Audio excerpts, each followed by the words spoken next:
Hello, I'm Chef Johnny, and this is Texas Style Barbecue and Cuisine. Appreciate you dropping by. I tell you what, we're going to be cooking on the Weber kettle today, and I'm going to be showing you just some basics. We're doing some hot dogs, hamburgers, nothing fancy, but I'm going to show you how to set up this Weber grill with a 2-stage fire in it.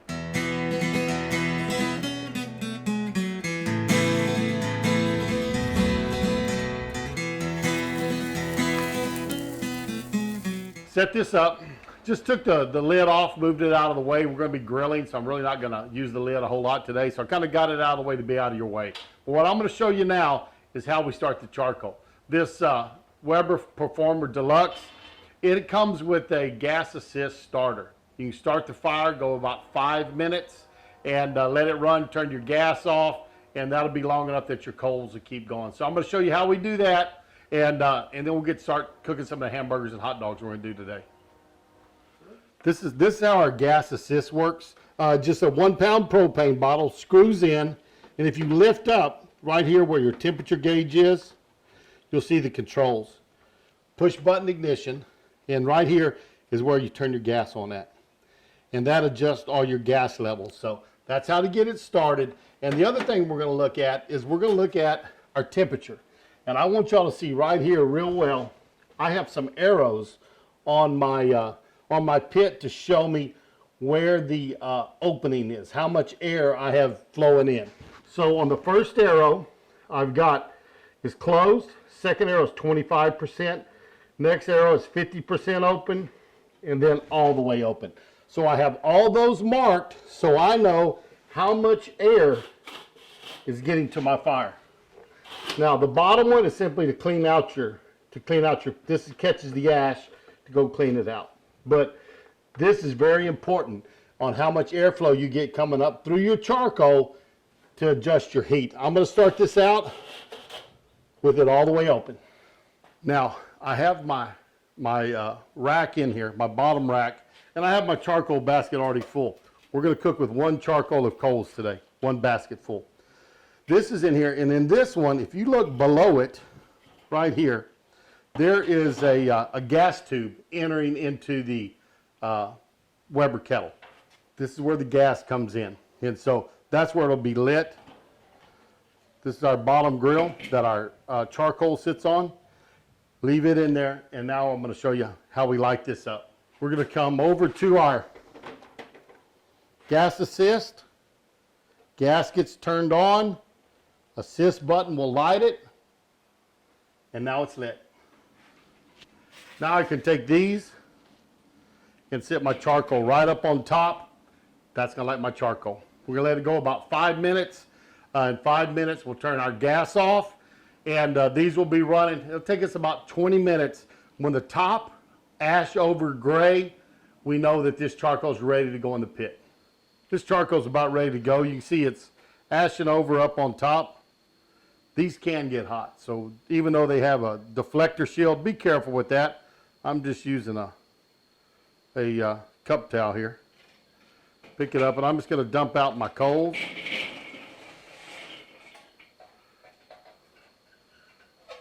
Now, set this out of my way. What I'm wanting to do with this is I'm wanting to put 2/3, 1/3. So I'm going to bring about 2/3 of my coals to this side and leave about 1/3 on this side over here. And by doing that, I'm going to have a 2-zone fire. I'm going to have a real hot fire and a not so hot fire. But that way I can move my meat back and forth. You could, if you weren't cooking a whole lot, you could do a no fire on one side and all your coals on the other. But I'm not going to do it that way. I'm going to kind of spread these out. Majority of my heat is to this side, lesser heat's on this side. Let's get our grill up there, and it does have folds in it, so you can fold up these sides in case you want to add more charcoal. Burgers and dogs. So with burgers and dogs, it doesn't take real long. Also, thing to remember is lid's on, temperature's going to come up, bottom's all the way open. Even with the top off, you can slow down the heat, because with the bottom all the way open, all that heat's coming up through your coals. I don't want all that coming up through my coals. It's going to get air from the top, so I'm going to shut that bottom down, to that 25% mark. So I'm going to come over here and I'm going to turn it down to about the 25% triangle that I have on there, the little arrow. So not so much is coming up through it.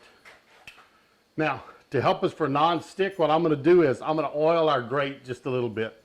I'm just going to take a paper towel, fold it up. I just have a little cooking oil here, and I'm just going to pour it on my paper towel. You can tell that grate's good and hot, got a little flare up from it. But we're going to oil our grate, help our meat not stick so much. Now our wife just picked up some ground chuck. We like ground chuck burgers. They're 80-20 mix at the store tonight. And I'm just going to cook up a few of these. Not going to cook up a whole lot. And I'm going to season them with my blind-sided rub. Some of y'all may have seen this before. I did a little shout out to Chris Peltz with Blind Grilling. When we did this is his rub. I think it was actually a kind of a, maybe not a one time, but a short time that he put these out. I don't know if he's going to do it again or not. But check out his channel. I didn't give you all a lot of details on Chris last time, and I admit to and I forgot to, but Chris is actually blind. Went blind later in life, so he did have his sight in the beginning.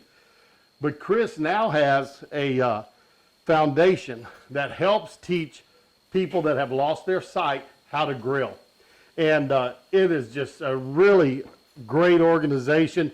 He raises money, and the money he raises as he builds his YouTube channel, that money eventually, when he starts making money on YouTube, will go to that foundation also. But to military and also first responders that have lost their sight. And when he gets enough money in there, he goes and delivers one to one of these people. I'm going to just put 3 of them on there. I'll tell you what, I'm going to do 4. Let's do 4. Season this up well. Now we've got all 4 of those going. Now I told you we do burgers and dogs. Now remember, dogs don't take near as long. So I'm going to let my burgers get to going. We're going to about 3 or 4 minutes probably on this side. Turn them over, get the other side done. You can tell that fire is good and hot. I always tell everybody, if you can't hold your hand there very long, you're up in that 500-degree range, and that's probably where we are on this hot side because I really cannot hold it there very long at all. They start getting too hot, we'll move them to the other side, or I can spin my grate around. However I want to do it to cool them off. Fat starts cooking, it'll drip down, it's going to give you flavor. Could be a chance of a flare up, so be careful of that. You can usually tell when it's time to pick it up. That burger will want to start turning loose from that steel of that grate. And we are not quite there yet. Let's see, I think this front one, yeah, it's going to turn loose now. Flip it over. It has a nice sear on it. This one's turning loose. We're going to go over with it. Again, a nice, beautiful sear. Back to not quite ready yet. This one's about ready. I'm going to flip it. That's a pretty sear on that burger right there. I'm not one to flip mine a whole lot. You can see we're getting some moisture pushing up through there, pushing that moisture out. Let's check this first one. See what it looks like. That side's looking really good. So what I'm going to do is I'm going to move it to my cool side and let that side cook just a little bit longer. And I'm going to put a slice of cheese right up on top and let it start melting on.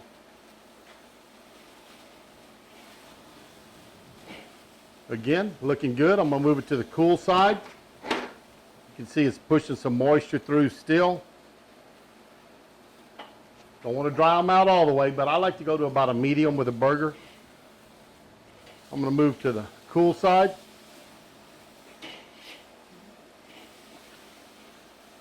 To the cool side again.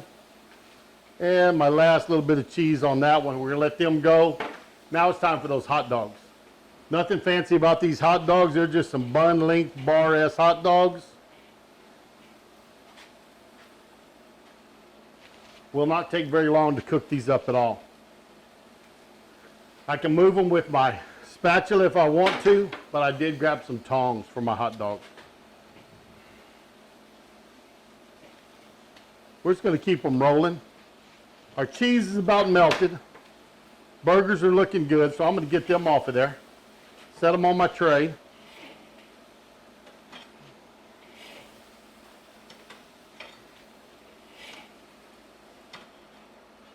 So, got some nice cheeseburgers, right? They're ready to go. Wonderful melted cheese on it. Working on these hot dogs. They're not going to take very long to cook. We're going to cook them all the way through. They're going to puff up. They're going to get that smoky flavor on them, and they're going to make a wonderful hot dog. By all means, if you like Nathan's, if you like, you know, I like those ballpark franks. Always like those. Remember when they first came out? Enjoy those. There's a lot of good hot dogs out there. But I think the most of the people around run down, buy hot dogs, they get them a Weber grill, and they get too hot of a fire in there. They don't put a 2-zone fire in there. And then they wind up burning their burgers, burning their hot dogs, and nobody's happy because everything's burnt. But by doing it this way with the 2-stage fire, you can kind of keep things moving. They get too hot, put them to the cooler side, or like I said, don't even put any on that side. Then you don't even have to worry about that. I like doing the 2-zone to kind of finish off my burgers, dry out that last little bit of moisture on the surface to get my cheese melted over there. Hot dogs are looking nice. Won't be much longer. We're going to be ready to put these together. Starting to blister up that skin on that side, so let's get these ready to go. Thing about burgers, I mean hot dogs, they like to roll sometimes, so if you put them with the grates, it stops them from rolling as much.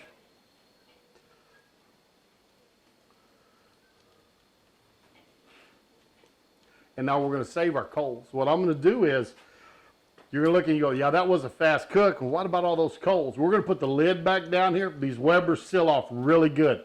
I'm going to shut the top valve. I'm going to shut the bottom valve, choke off the air. Charcoal will be left. Next time, we'll have charcoal to start with. I think I'm going to take that one off. Roll it one last time.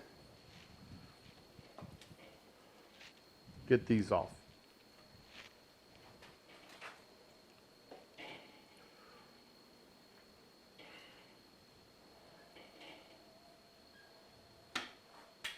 Set those to the side. Take my lid.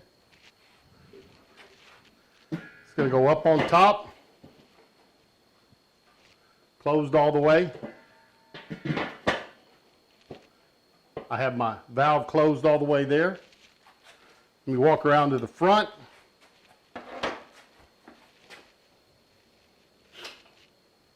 All the way closed on bottom. Everything's closed off. That fire is going to go out. So I'm going to put together some of these hamburgers and hot dogs and let you look at them. We're about ready to put these together. Went and got my buns, so what I'm going to do is I'm going to toast them up. If y'all have ever watched me before, you know I like to toast up the buns. There's our toasted buns. For the hot dogs, open those up and put them on also. Just leave them there for a minute, let them get nice and toasty. Let's check these real quick. Oh yes, got some nice little grill marks on there. Turn this one over.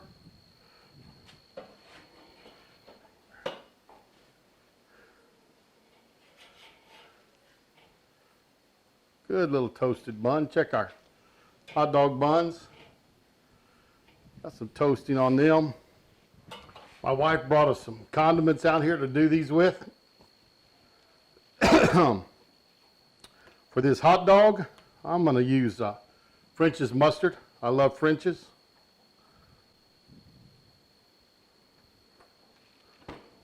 Now, one of our hot dogs, and you can see we have some nice grill marks on it, but it's not a burnt hot dog. Kids will appreciate that. So, come right here now. I'm going to take my sweet relish.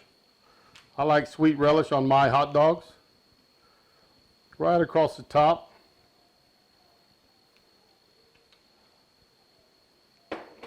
Set that right there. I'm going to take a little bit of this red onion. Just put a little bit across it. Make that look pretty. Cheese on top of that. That's a good looking hot dog. So hot dog's made. Let's make one of these burgers. Again, a little mustard.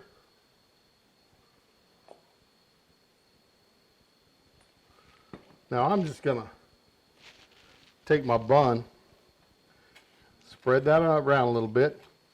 I like to spread it around on my hamburgers.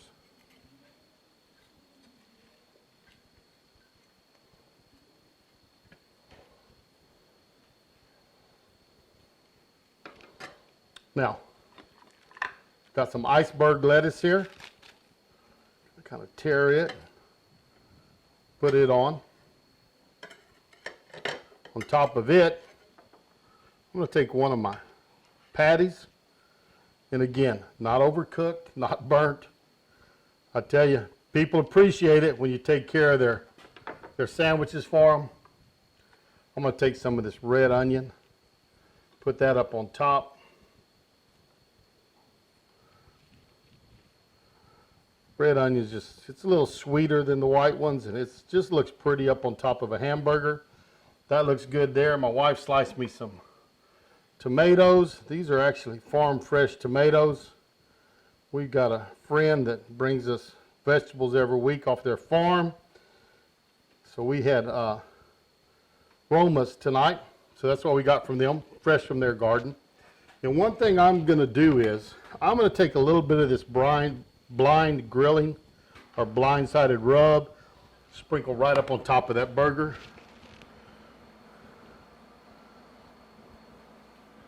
Lids on there. Nice looking burger, nice looking hot dog. It's gonna be a great meal. It's easy to do. Just follow the instructions I gave you. I'll tell you, we've got a nice tray of burgers and dogs here. Hope you can see those. I think they turned out real well. Most thing I can tell you about grilling with this, whether it's a Weber kettle or it's just an old barrel pit at the house. I know up here at the HEB, we call them Texas hibachis. They sell those 55-gallon drums laying down on their side. People grill on those. A lot of times people are scared. Don't be scared of it. Get out there and do it. It's a lot of fun. Your family's going to love it. It tastes great. Family time in the backyard or out at the park. These are very portable. I tell you what, I'll put a link down here for a Weber Performer that you can go to, barbecueguys.com. Great guys. They are where I got my Lion Grill from. I actually got this off Craigslist, so hunt there too sometimes. But I'll put a link so you can go look at a Weber Performer Deluxe so you can find that. But I tell you what, don't be scared. Get out there with the family. Have some fun. Get the kids around the pit. Get them involved in it. Cook them up some of these hot dogs that aren't all burnt, that aren't all overcooked, that are nice and tasty. Your wife's going to appreciate. The kids are. If you don't have any wife and kids, heck, do it for yourself. Show up and maybe do it for your mom or dad one day. I'm sure they'll appreciate it. Everybody likes the taste. So here's our nice hot dog. It's right there, and we're going to see if we can get a bite of it. I'll tell you what, folks, that's a bar-ass hot dog. Nothing wrong with it. You know, you'll see these people that want to get this fancy dog and that expensive dog, and they're higher quality of this and that. But for the average family, what you're cooking, that is tasty. It's got that little bit of char on it. It's got that smoke flavor coming up off your Kingsford charcoal that just gives it a wonderful flavor on this Weber kettle. And the mustard, the sweet relish, the sweet onions for those red onions, and the cheese up on top made for a wonderful hot dog. So that came out great. Let's see if we can check out this hamburger now. Got to taste them both, right? Again, grilled up nice, cheese melted up on the pit. It's a nice looking hamburger. Let's see here. There we go. There's our hamburger. Let's get a picture of me trying to take a bite of this. I tell you, this burger turned out great. Nice and medium on our meat. It's got a little pink to it. I like that. Lettuce, tomato, red onions. The blind-sided rub was great. Remember to check out Chris over there at Grillin' Blind or Blind Grilling, and support his channel and support that organization because it is a good one. I'll put a link down below for that. But again, excellent burger. I'm gonna try to get another bite of it. I tell you, hot dogs, hamburgers turned out great. Again, don't be scared. Break that grill out.